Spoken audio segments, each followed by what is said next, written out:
여러분 안녕하십니까? 제가 그동안 저희 유튜브 방송에서 수십여 편에 달하는 동영상을 통하여 김일성의 회고록 속의 거짓말들, 그러니까 이제 거짓말들 가운데서 비교적 큰 것들, 그리고 이제 비교적 대표적인 것들을 언급하면서 그것들의 진실, 원래의 실상은 무엇이었는지, 원래의 모습은 어떠했는지에 대하여 그것도 주요하게는 인물 위주 또는 사건 위주로 이야기를 들려드리는 과정에서 그동안 꽤 많은 시청자들과 연락이 다 서로 이제 교제하게 되었습니다만은 주로 독립운동사를 연구하고 있거나 또는 이에 대하여 이제 전문적으로 공부하고 배우고 있는 그런 학자들, 교수들, 그리고 연구생들로부터 아주 많은 이메일을 받게 되었습니다.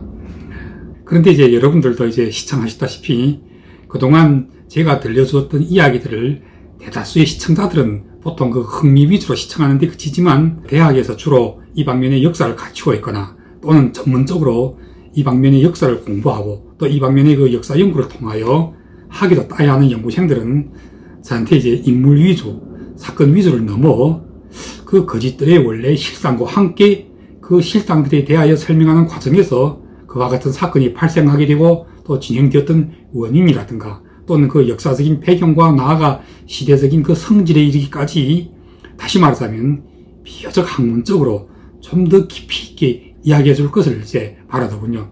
그래서 오늘 강좌 시간에는 제가 얼마 전에 한국의 한 국립대, 제가 이 대학교 명칭은 여기서 모종의 원인으로 인해서 생략하도록 하겠습니다.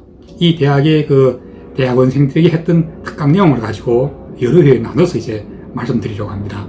그리고 오늘 강좌는 인물 또는 사건 위주 이야기가 아니고 주요하게는 이제 논문을 집필하고 있는, 그러니까 주로 독립운동사 가운데서도 만주의 항일운동사, 그리고 이제 보다는 사회주의 계열의 독립운동가들 가운데서도 특히 북한의 김일성이 직접 참가했던 중국의 동북항일연군에 대해서 공부하고 있거나 또는 이 방면의 연구 논문을 준비 중인 대학원생들의 논문 집필에 일정의 도움을 드리기 위하여 제가 오늘 강연에서는 필요할 때 도표도 이제 직접 작성해드리고 또 참고 자료들의 출처와 근거 또는 각주의 내용들이 이르기까지 자막으로 만들어서 일일이 그리고 자세하게 설명해드리도록 하겠습니다. 그리고 오늘 강좌의 내용은 그냥 내용 전체가 한 편이 길지 않은 논문으로 간주되어도 좋을 것 같습니다. 일단 오늘 강좌의 제목은 제가 이렇게 논문의 형태를 빌어 큰 제목뿐만 아니라 내용으로 들어가면서 서론과 결말도 다 나누고 소제목들을 통하여 내용의 범위들에 이르기까지도 다 일일이 분류를 해놓았습니다. 때문에 오늘의 강좌는 사건 중심 또는 인물 중심의, 그러니까 이제 흥미 위주의 내용이라기보다는 주요하게는 이 분야 전문가들의 연구 논문에 도움을 드리고자 제작한 것임을 미리 말씀드립니다. 자, 그럼 일단 저희 이 논문의 서론부터 들어가 보도록 하겠습니다.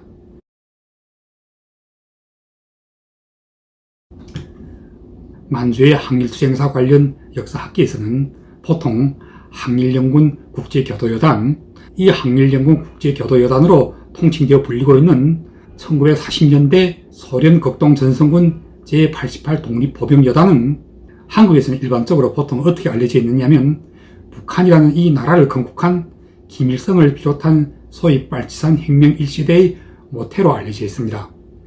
오늘날 3대째 북한을 통치하고 있는 김씨 왕조의 시조라고 할 수 있는 김일성이 바로 이 교도여단 산하에서 전문 조선인 대원들로 집중되어 있었던 제1대대, 즉 조선인 대대의 대대장을 맡았으며 1945년 8.15 광복과 함께 북한으로 들어왔던 이 대대의 대원들이 바로 북한 건국 초기의 주요 핵심 멤버가 되었기 때문입니다.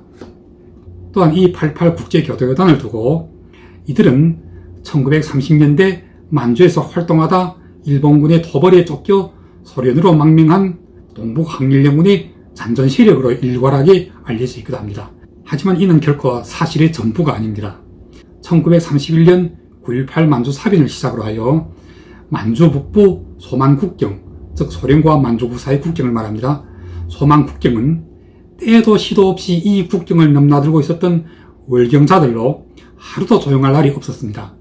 특히 만주 사변 이듬해였던 1932년 3월 1일에는 일본 정부가 부추겨 씌웠던 만주국이 정식 건국을 선포하게 되면서 이때까지 관내, 즉 중국의 사내관 이남, 중국이 내지를 말합니다. 이때까지 관내로 철수하지 않은 채 만주 지역에 남아있었던 구동북군, 그 장장님과 장항량 부자의 그 군대를 말합니다. 구동북군이 동부항일의용군이라는 명칭의 군사조직으로 탈바꿈하면서 공개적으로 만주국에 대항하기 시작했습니다. 이 세력들을 토벌하는데 관동군의 정규부대가 대대적으로 투입되었고, 불과 1년도 안 되는 사이에 40여만 명에 달하였던 만주 경내의 구동북군 세력이 궁지로 몰리게 되면서 벌써 1932년 말부터 1933년 초여까지 이때부터 시작되었던 만주에서의 소련으로의 대탈출 행렬은 인원수가 5만 명에 이르기까지 했습니다.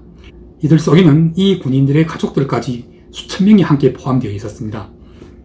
이와 같이 만주의 항일부대가 일본군과의 작전 중에 배견하지 못하고 소련 국경 쪽으로까지 밀려 피신하였거나 또는 전략적으로 철수했던 사례는 1930년대 초역부터 1940년대 초역까지 계속되었고, 비로소 1942년 8월 1일에 정식으로 공식 발표되었던 소련 극동전선군 제88 독립보병여단, 당시 이 보병여단의 대회번호는 8461 보병특별여단이었습니다.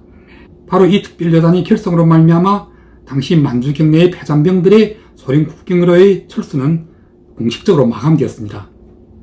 오늘 강좌를 통하여 이처럼 1930년대 전반기 동안 줄곧 만주 경내에서 일본군과 대항하여 싸우다가 최종적으로는 1940년대에 이르러 마침내 배견하지 못하고 무득불 소련 경내로 철수하지 않으면 안 되었던 이들 항일 세력들에 대한 당시 소련 정부의 태도와 대우 및 처리 방법에 있어서 만주에 대한 소련 정부의 국제적인 환경과 중국과 만주국 및 만주 경내의 항일 세력들 간의 관계 문제를 처리함에 있어서 여기서의 중국 정부는 국민당의 남경정부를 가리킵니다.